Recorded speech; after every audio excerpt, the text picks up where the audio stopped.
Welcome back. This is Geometry, Unit 2, Section 2-2, Biconditionals, video 4 of 4. Now we're going to work in reverse. So we've been taking a conditional, deciding whether it's true or false. If it's true, we look at its converse, decide whether that's true or false. And if that's true, we can build a biconditional. Well, now we're going to do this in reverse. We're going to break down a biconditional into the two conditional statements that would have made it true. So to do this, I want to first identify where is the if and only if statement. So here is the if and only if statement. In the first biconditional, a figure is part of a line with one endpoint if and only if it is a ray. So what we have is the definition of a ray here. Let's break that down into its conditional and the converse that would have allowed us to write this biconditional. So really all I have to do is separate the first part and the second part of the biconditional. One of them is going to go after the if, and one of them is going to go after the then. Again, it says it wants us to write conditionals, which are if-then statements. We're breaking down the biconditional. So the first statement would be if a figure is part of a line with one endpoint, then it is a ray.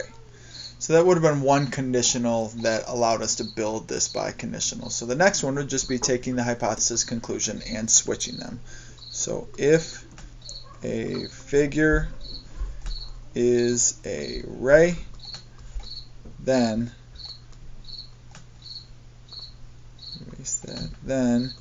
it is part of a line with one endpoint.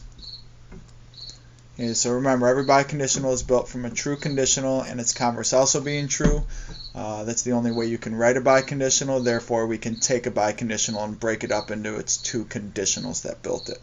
So let's look at the second statement. You have walked a mile if and only if you've walked 5,280 feet.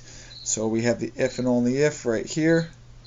So the parts that we need to separate are you have walked a mile and you have walked 5,280 feet. So really what we're doing is defining what a mile is, but we want to break this up into its two conditionals. So if one of the red boxes, then the other red box is one of the conditionals we would write.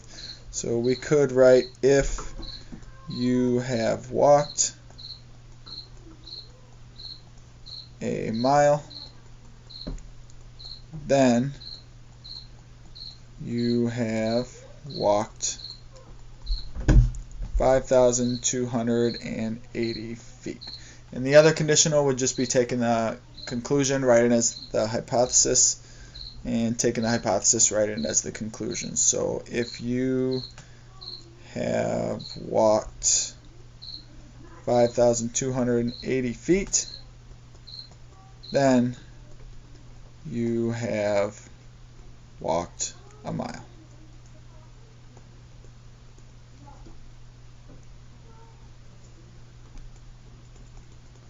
So again, when you have a biconditional, it has that if and only if verbiage inside of it. When we're building our conditionals that make that statement true, we go back to the if-then format.